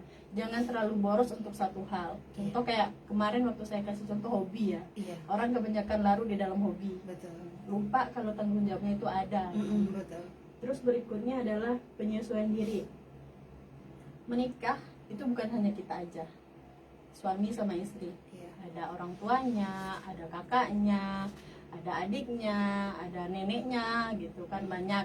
Nah, Iya. jadi belajarlah untuk menyesuaikan. Kalau kita nggak mampu sepenuhnya untuk menyesuaikan, kita belajar dikit-dikit. Namanya kita orang baru kan. Betul. Kita baru berada di lingkungan yang baru gitu. Jadi apalagi kalau kayak kita perempuan Mbak Yanti ya, itu penyesuaian diri sangat susah. Betul. Mbak Yanti sendiri mungkin udah merasakan ya, kalau untuk pengalaman pernikahan Mbak Yanti lebih lama dari saya gitu. Saya juga baru kemarin kan. Nah, jadi perempuan itu sangat sulit untuk mendekatkan diri. Apalagi kalau sekali aja kena, pasti langsung apatis loh Mbak Yanti. Langsung, Betul. oh, dia nggak suka sama saya, langsung nutup diri. Padahal hanya satu kali sebenarnya gitu. Kalau laki-laki mungkin ya lebih gampang ya untuk mendekatkan diri ke keluarga perempuan kalau saya lihat ya. Nah, terus berikutnya adalah perencanaan keluarga. Perencanaan ini sangat penting, apalagi untuk perencanaan kehamilan. Iya.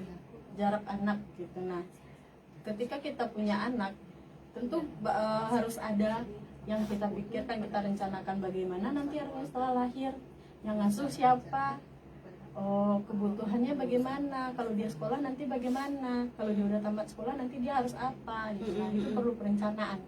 Nah, terus apalagi yang harus direncanakan, soal balik ke finansial tadi harus ada perencanaannya, karena kalau pengeluarannya tidak sesuai dengan pendapatan, nah itu akan jadi timpang, akhirnya saya dituduh-nuduh. Iya. Oke lah, sama-sama bekerja, kalau enggak akhirnya bertengkar lagi. Nah, di situ lagi kan kita akhirnya bertengkar, berkepanjangan, jadilah akhirnya ujung-ujungnya ya udah, daripada nggak selesai udah kita pisah aja. Kan kasihan kalau kita udah punya anak. Betul. Nah, itu Mbak Yanti, mungkin itu aja. Baik, terima kasih Mbak Sari ya. Dan mudah-mudahan edukasi dari Mbak Sari ya, dari psikologinya banyak Topmania ya. Karena intinya di sini adalah komitmen dari pernikahan itu seperti apa yang kita inginkan. Dan Mbak Mutia, selamat siang. Siang. Iya, Mbak Mutia. Di sini kita berbincang tentang edukasi pranikah. Ya. Banyak hal yang harus diperhatikan oleh catin atau calon pengantin, baik pria ataupun wanita, sebelum mempunyai anak. Ya, mengarungi rumah tangga ini tidak gampang, Mbak Mutia.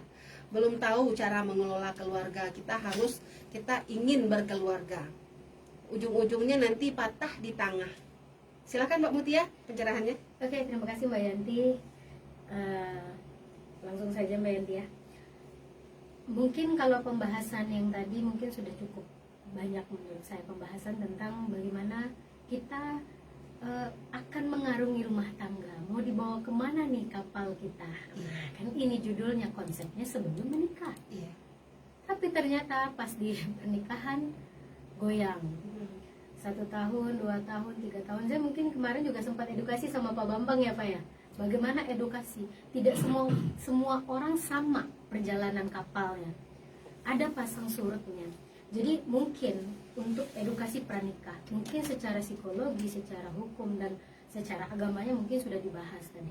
Kalau saya lebih ke individu, apa sih yang kita lakukan?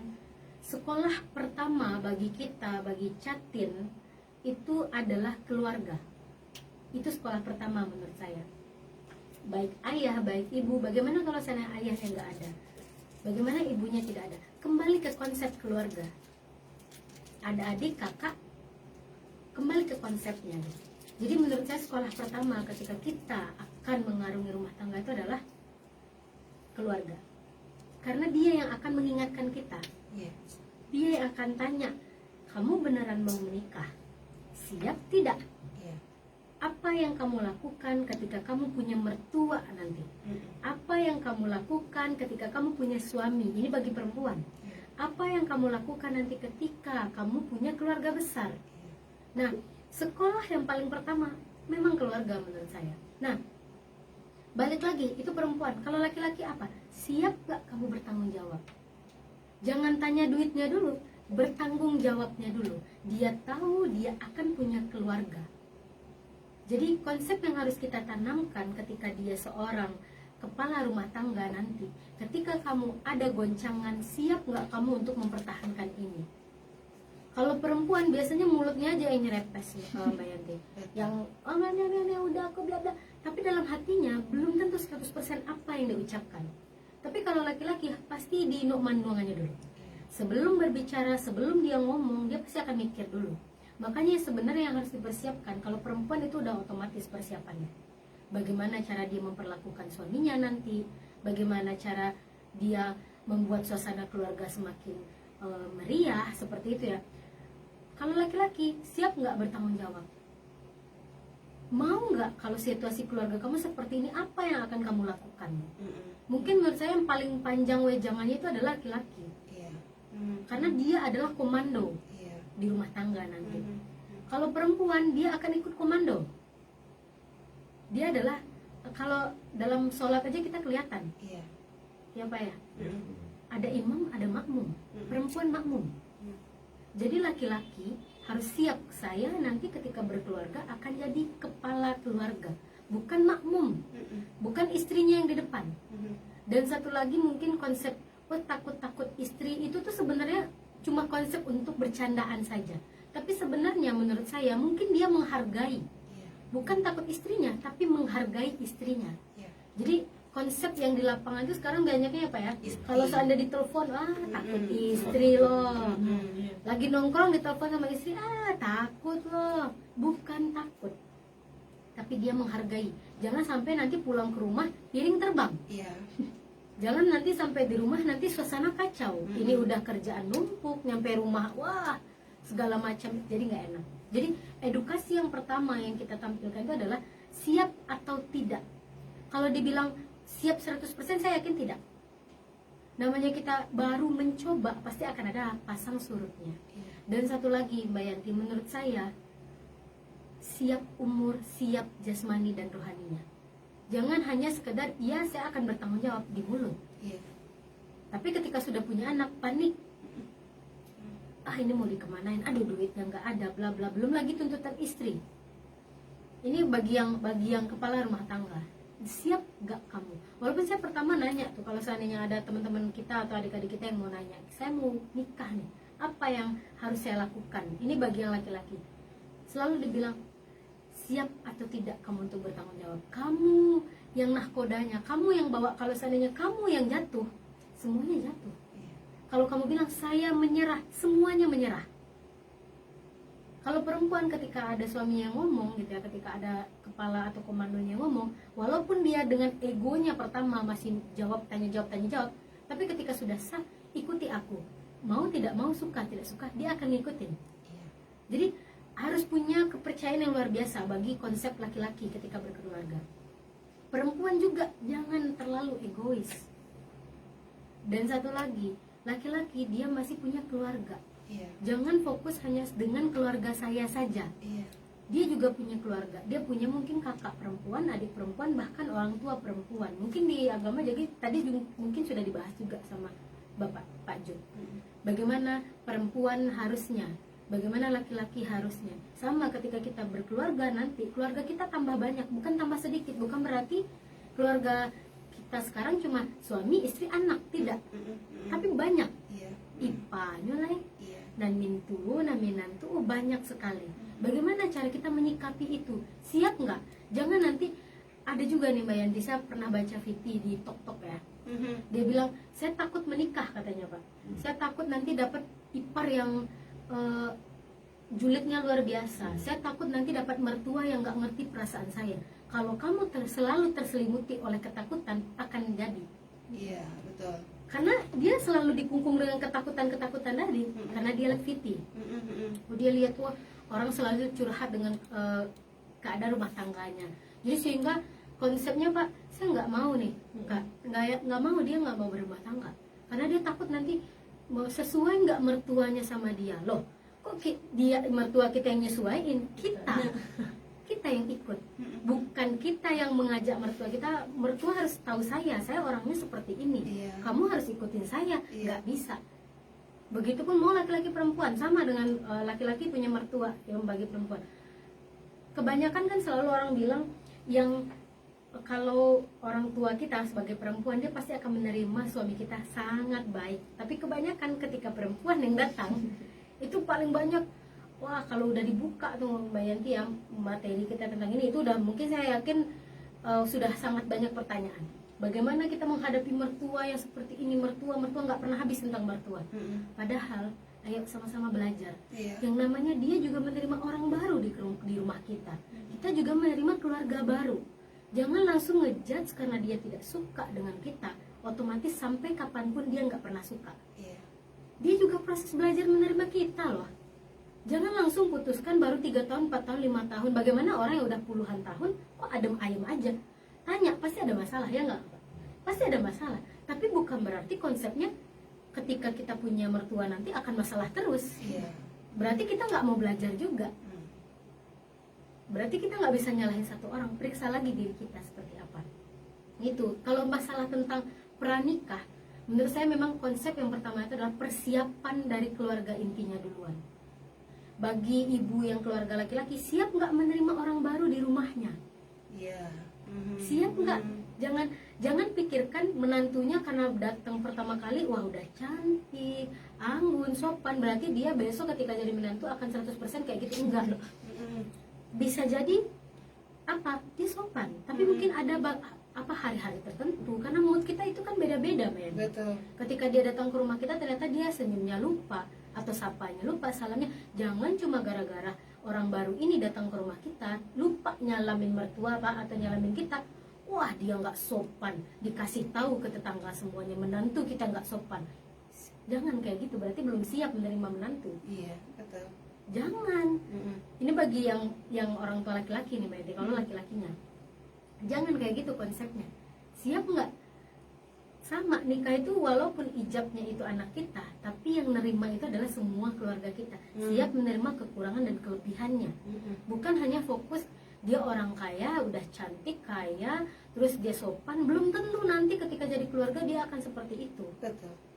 Jadi lebih baik jangan mikir yang muluk-muluk, saya harus dapat menantu yang seperti ini, perfect. Kalau nggak perfect dia nggak jadi. Ya kasihan anak kita. Kasihan anak kita gitu. Kasihan nggak laku-laku. Ya kalau laku ternyata kawin cerai, ya percuma gitu. Iya, betul. Cuma gara-gara omongan kita yang kurang bagus. Nah, siap nggak? Ketika orang tua perempuan juga seperti itu. Siap nggak nanti anak kita, anak kesayangan kita ini bagi bapak-bapak? Ya biasanya paling berat nih kalau anak perempuan bapak. Iya. Berat dia. Walaupun dia ketawa tapi dalam hatinya kayak, aduh anak saya yang dulu saya gendong-gendong, anak dulu yang saya sering marahin, yang sering saya nasihatin, sekarang pindah haknya ke orang lain. Itu yang paling berkata-kata itu adalah hati ayah biasanya. Ibu dia masih bisa dekat dengan kita walaupun ada hal-hal tertentu yang tidak boleh. Iya. Tapi kalau untuk ayah, dia sungkan untuk mengatakan, wah nak, bapak kangen nih, susah. Beda dengan dulu kita masih gadis. Kalau kita masih gadis, pulang ya, walaupun caranya ngomongnya bagus gitu, nggak bilang kangennya. Nah pulanglah, apa aku tadi ada kebun misalnya, lagi panen nih, pulang ya, pulang. Sekarang kalau ngomong ke anaknya berat untuk ngomong kayak gitu, itu berat ya Pak ya. Akan datang masanya nanti ketika orang tua kita tuh kayak, aduh mau ngomong nih, saya mau bilang ke anak saya, kamu jangan gini nak, bapak kasihan sama kamu, tapi susah. Iya. Kalau ibu perempuan biasanya ngomong, biasanya pasti, nah jangan kayak gitu ya. Tapi kalau bapak itu susah, karena kalau perempuan itu mainnya perasaan, seperti yang saya bilang minggu kemarin. Dia enaknya itu cuma kalau orang tua perempuan kita dia main perasaan. Kalau laki-laki logika, makanya dia mikir kalau saya ngomong tersinggung nggak ya anak saya nanti. Padahal dia udah berkeluarga. Gitu. Nah, jadi persiapan itu bukan hanya sekedar catinnya saja Mbak Yanti, tapi kesiapan semuanya yang di dalam rumah. Semua unsur ya. Semua unsur, jangan hanya sekedar pasangan suami istri. Karena kalau pasangan suami istri, selain itu edukasi di rumah, dia juga nanti akan dapat dari penyuluh agama. Iya. Dia juga akan dapat dari nanti teman-teman sekitarnya. Tapi kalau orang tua itu nggak ada edukasinya, Mbak. Iya. Ada nggak Pak sekarang Pak edukasi untuk keluarga menerima? Enggak, itu di lapangan aja. Di lapangan. Alam yang mengajarkan Alam, ya, Pak, nah ya. benar. Jadi karena tidak adanya edukasi, jadi makanya kita menghimbau nih bagi para bapak ibu yang akan berminantu, kayak gitu konsepnya. Siap nggak? Dan bagi menantu juga, kamu harus jangan langsung muluk-muluk harus nuntut orang tua kita atau mertua kita ikut kita, ikut cara kita. Enggak. Kita baru umur sekian, dia udah puluhan tahun. Nggak bisa kita langsung seenak kita masuk ke keluarga orang, ngajak orang terus jelek-jelekin keluarga orang, nggak bisa. Jadi itu Mbak Yanti, menurut saya edukasi yang paling penting. Dan selain jiwa raga mereka juga usia yang matang. Oh ada kok umur 19 tahun, saya pernah tuh ada kok umur 19 tahun ketika nikah dia juga dewasa. Iya. Tetap karena konsepnya. Tapi ada hal, saya percaya dan yakin Mbak Yanti, ketika dia melihat teman seusianya, dia akan mikir juga, kalau saya seusia dia dan benar berkeluarga, saya kayaknya bisa pergi main sama dia. Iya. Iya loh Pak, apalagi perempuan, apalagi dia udah punya anak. Iya. Sedangkan kita Mbak Yanti, mohon maaf, usia udah hampir 30-an gitu ya. Melihat orang yang masih usia saya masih bisa pergi ke sana ke sini tuh mikir, enak ya. Jangan-jangan ujung-ujungnya nanti dia menyasar lagi capek. Jangan sampai terucap seperti itu. Ketika kamu memutuskan untuk berkeluarga dengan usia yang 19, 18, kamu juga harus siap masa-masa yang menurut kamu itu indah akan hilang satu persatu. Betul. Yang awalnya orang sangat dekat dengan orang tuanya, bahkan curhat segala macam, tiba-tiba ketika menikah itu akan ada gapnya. Betul. Saya ngerasain Mbak Yanti, saya yang nangis itu saya bukan nangis kecewa, enggak, saya bahagia, tapi di satu sisi ada yang bikin saya sedih. Biasanya apapun kegiatan saya, orang tua perempuan saya pasti tahu. Nomor satu. Saking saya dekat ya.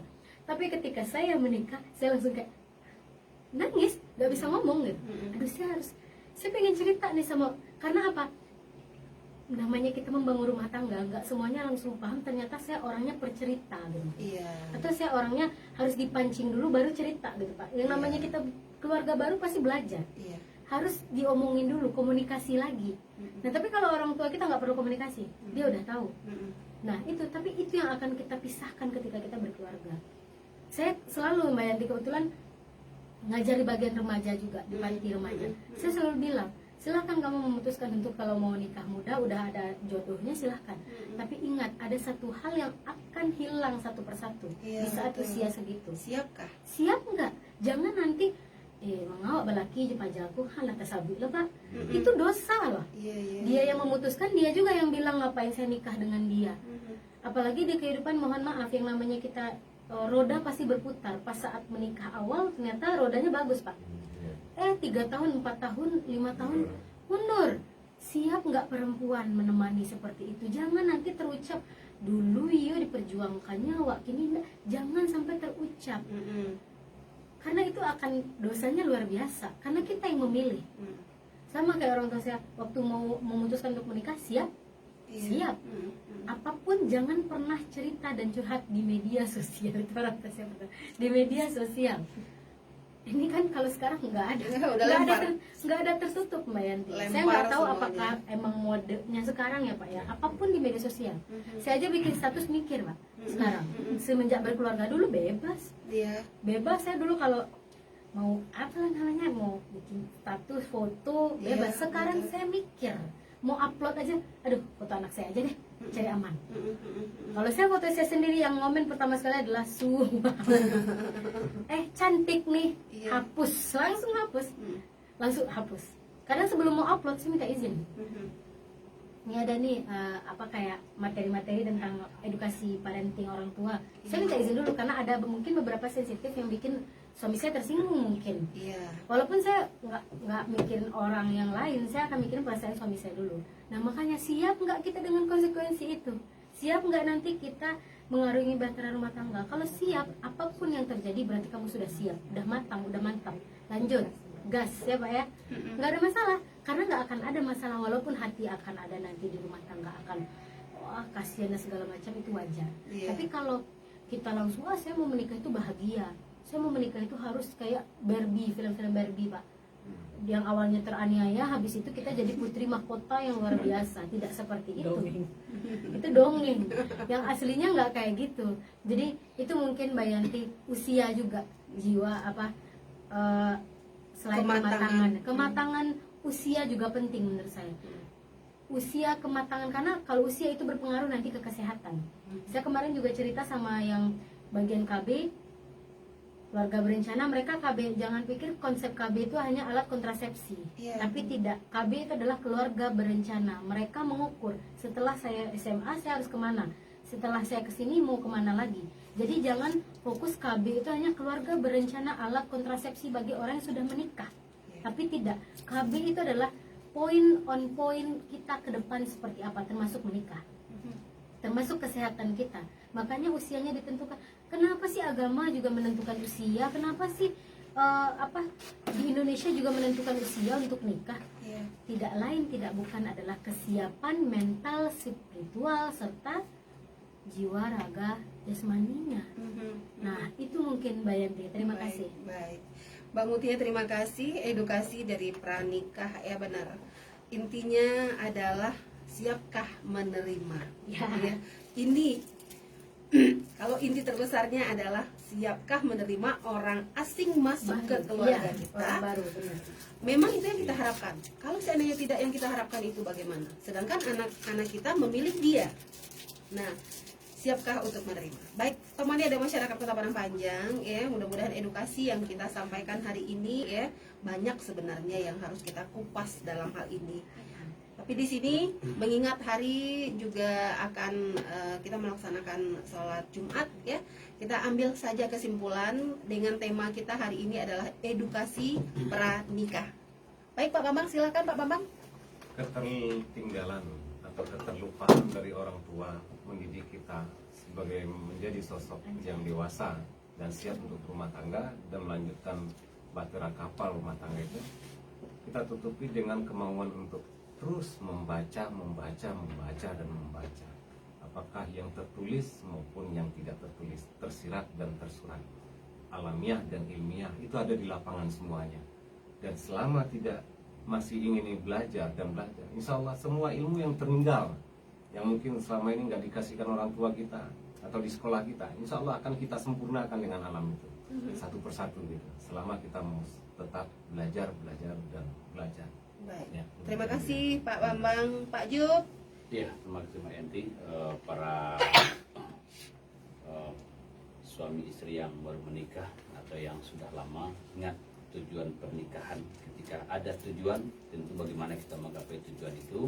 Setelah kita menggapai tujuan, kalau seandainya belum tercapai, maka capailah dengan upaya-upaya yang sesuai dengan aturan Allah dan Rasul, sehingga kita mendapatkan rumah tangga sakinah mawaddah. Amin, amin ya robbal alamin. Mbak Riri, silakan Mbak Riri. menikah itu adalah sebuah proses penyesuaian. Oleh karena itu, siapkanlah diri untuk menghadapi penyesuaian tersebut dengan mengisi diri kita terlebih dahulu, dengan mencari edukasi, mengisi wawasan kita, baik secara formal maupun non formal. Baik, Mbak Mutia. Oke, Mbak Yanti. Siapkan mental, spiritual, dan sehat jasmani bagi Catin dan keluarga, terutama orang tua calon pengantin. Utama Terima ya. kasih. Paling utama. Yang utama, baik. Mbak Karena Sari. ada orang baru nih. Iya, karena orang baru. Terima kasih Mbak Yanti. Nikah itu bukan perkara balapan, tapi dibutuhkan untuk persiapan, karena itu adalah ibadah terpanjang dalam hidup kita. Jadi belajar lagi, nggak ada salahnya untuk terus belajar.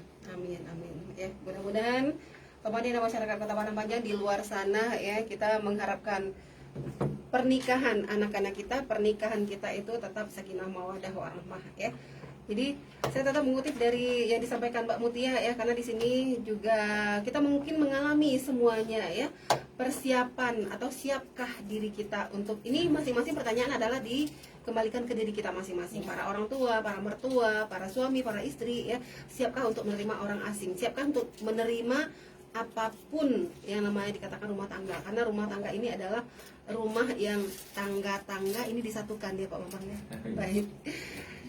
Next, insya Allah bulan depan ya kita akan memberikan edukasi juga, sosialisasi juga untuk teman dan masyarakat Kota Padang Panjang dengan tema yang berbeda tentunya. Dan kita akhiri dialog interaktif kita hari ini bersama LK3 Raudah Kota Padang Panjang, Lembaga Konsultasi Kesejahteraan Keluarga Kota Padang Panjang ya. Apabila Topmania ingin mencari orang ketiga ya, ataupun permasalahan dari Topmania yang tidak terpecahkan atau mungkin tidak bisa ya, atau tidak tahu, silahkan datang ke Dinas Sosial P2KB P3A Kota Padang Panjang, cari ruangan LK3 Raudah Kota Padang Panjang. Baik teman dan masyarakat Kota Padang Panjang, bapak-bapak, ibu-ibu, terima kasih sudah hadir di studio Top FM. Kita akhiri dialog kita hari ini. Kalau seandainya ada salah-salah kata, kita mohon maaf yang sebesar-besarnya. Dan kita akhiri dengan Assalamualaikum warahmatullahi wabarakatuh. Waalaikumsalam. Waalaikumsalam.